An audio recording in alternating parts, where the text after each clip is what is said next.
안녕하십니까. 탱탱구리 채널입니다. 코로나로 인하여 전 세계가 모두 어려운 시기입니다. 정부의 방역 조치를 준수하시고 항상 마스크 착용 잊지 마시기 바랍니다. 이번에는 지난밤 미국 증시 급락에 관한 소식과 중국 헝다그룹 사태와 향후 전망에 대하여 알아보도록 하겠습니다. 지난 새벽 중국의 부동산 재벌 헝다그룹의 채무 불이행 쇼크가 뉴욕 증시를 강타했다. 20일 다우 지수는 직전 거래일보다 614.41포인트 떨어진 33,970.47로 전날보다 1.78% 떨어졌다. S&P 500은 75.26포인트 떨어진 4,357.73으로 1.70% 떨어졌으며 나스닥은 330.07포인트 떨어진 14,713.90으로 2.19% 급락했다. 금 가격은 온스당 1,761.80달러로 직전 거래일 대비 12.40달러, 0.70% 상승했다. 중국의 부동산 재벌 헝다그룹은 약 3천억 달러 규모의 부채를 지고 있는 것으로 알려졌다. 이는 글로벌 부동산 기업 중 최대다. 이 같은 부채는 재무제표성에 나타난 것으로 부동산 개발과 관련된 우발 채무 등은 포함되지 않은 것이다. 헝다그룹은 지난주 채무 이행이 어렵다고 판단, 보유 부동산으로 원리금을 상환하겠다는 계획을 발표한 바 있다.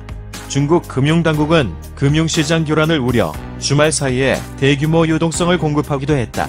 중국 증시는 중추절 연휴로 휴장했으나 홍콩 항생지수는 20일 3.3% 급락했다. 헝다그룹과 같은 부동산 관련주들이 급락했다. 헝다그룹과 금융거래를 하고 있는 은행, 보험 등 금융사 주가도 급락했다.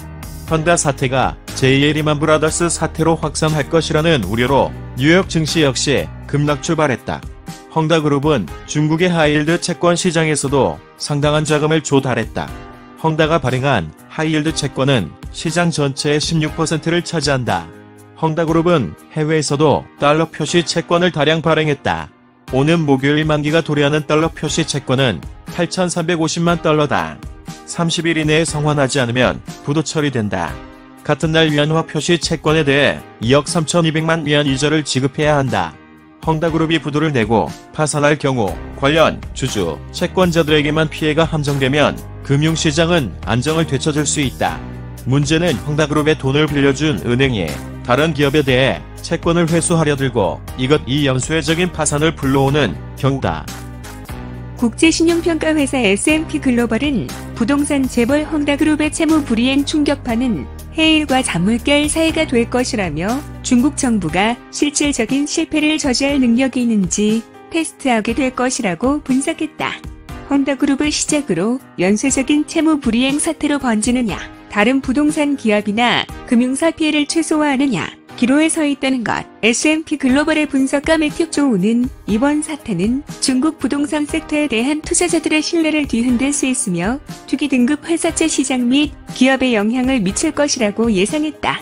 S&PR 글로벌은 헝다 사태가 중국의 국영기업 활용자선의 채무 조정과 동시에 발생했다며 해외 자본 조달 규모가 많은 두 회사가 동시에 문제를 일으킴에 따라 중국 정부가 이를 처리할 능력이 있는지 테스트하게 될 것이라고 분석했다. S&P의 신용분석가 크리스토퍼 입은 다른 부동산 개발업자, 거래처, 계약자, 그리고 은행 등에 더 큰 영향을 미칠 것이라고 덧붙였다. 브룩스 맥도날드의 CIO 에드워드 박은 모든 사람들이 헝다그룹 사태를 주시하고 있다며 부동산 섹터의 다른 기업으로 연쇄 채무 불이행이 번질 것인지 우려하고 있다고 말했다. 소시에테 제네랄의 아시아 주식 전략가 프랭크 벤찜라는 가장 확실한 시나리오는 이번 사태의 충격파로 중국의 성장세가 꺾이는 것이라면서도 2008년의 리만 사태로 발전할 것 같지는 않다고 말했다. 역사적으로 금융위기가 반복되는 이유는 간단합니다. 이전 위기 요인을 공부하고 대비해도 예상하지 못했던 곳에서 또 구멍이 생기는 탓입니다. 지난 2008년 미국 투자은행 순위로 골드만삭스, 모건 스탠리, 메릴 린치에 이어 서유였던 리먼 브라더스가 파산할 것이라고 누가 예상했겠습니까? 또 미국에서 금융위기가 현실화할 것이라고 누가 예상했겠습니까?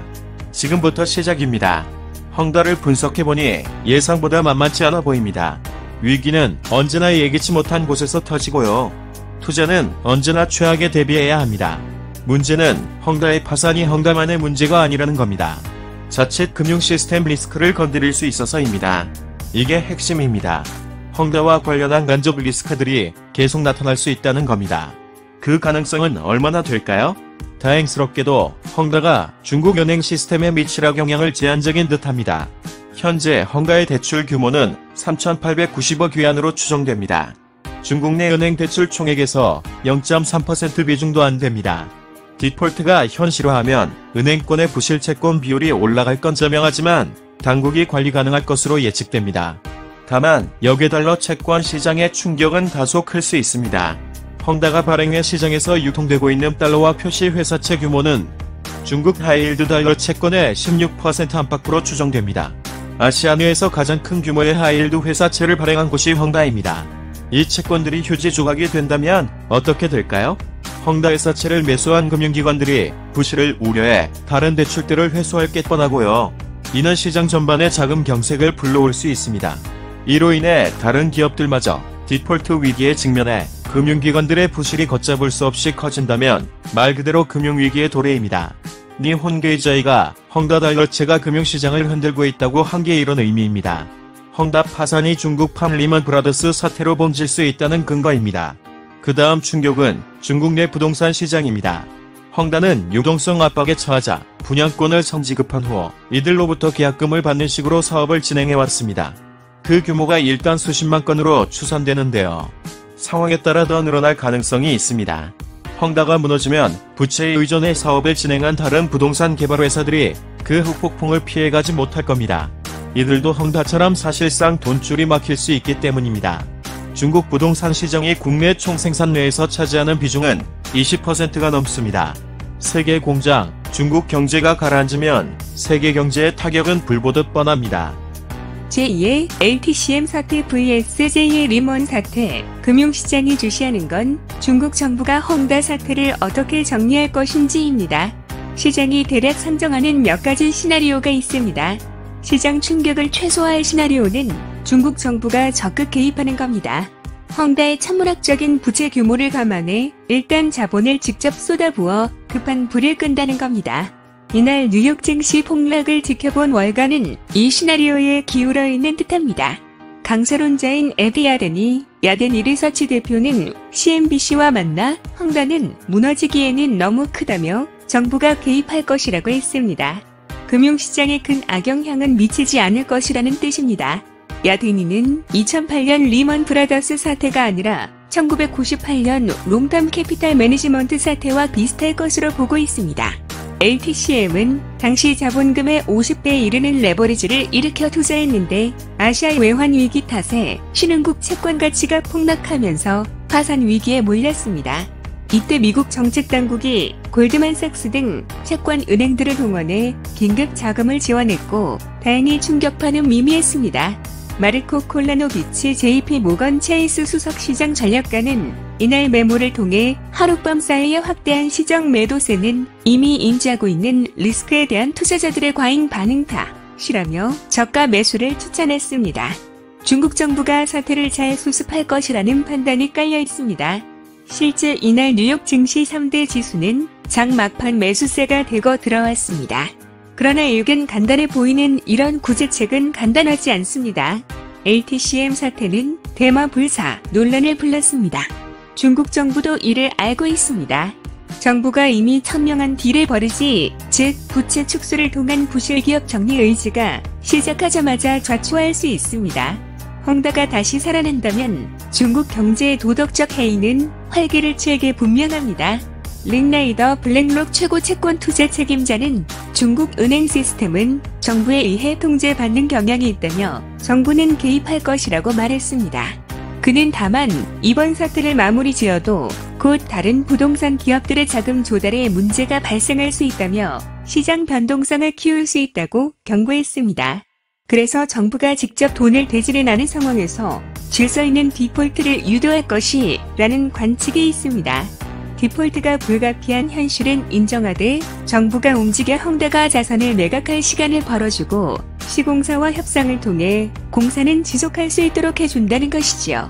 다만 이런 이상적인 구조조정이 현실화할 수 있을지는 지켜봐야 할 듯합니다. 최악의 경우는 역시 정부가 손을 놓아버리는 것이겠지요. 헝다가 청산 절차를 밟으면 당장 금융시장이 아니라 중국 내 사회 분란을 걱정해야 합니다. 계약금을 내놓고 주택을 받지 못한 사람들이 속출할 테니까요. 월가는 이런 가능성은 낮게 보고 있습니다. 월가 금융사안 인사는 중국 정부가 아무런 조치 없이 방치할 가능성은 0% 가깝다고 본다고 했습니다. 마르코 콜라노비치 JP모건 체이스 수석시장 전략가는 9월 조정론 위험 하나 더 늘었다. 9월 조정론의 여파는 작지 않은 듯합니다. 헝다 사태가 잘 마무리될 것이라는 월가 내 컨센서스와는 무관하게 시장 전망은 엇갈리고 있습니다. 저가 매수의 기회라는 콜라노비치의 조언과는 달리 마이크 윌슨 모건 스탠리 수석시장 전략가는 S&P 지수는 20% 이상 조정받을 수 있다고 경고하고 있습니다. 일단 뉴욕 증시 3대 지수 선물은 이날 폭락 후반등하고 있습니다. 투자자들은 이제 실시간으로 챙겨봐야 할 이슈가 하나 더 늘었습니다. 중국 정부의 일거수일투 쪽에 글로벌 금융시장의 이목이 집중될 겁니다. 투자하기 참 어려운 시기입니다.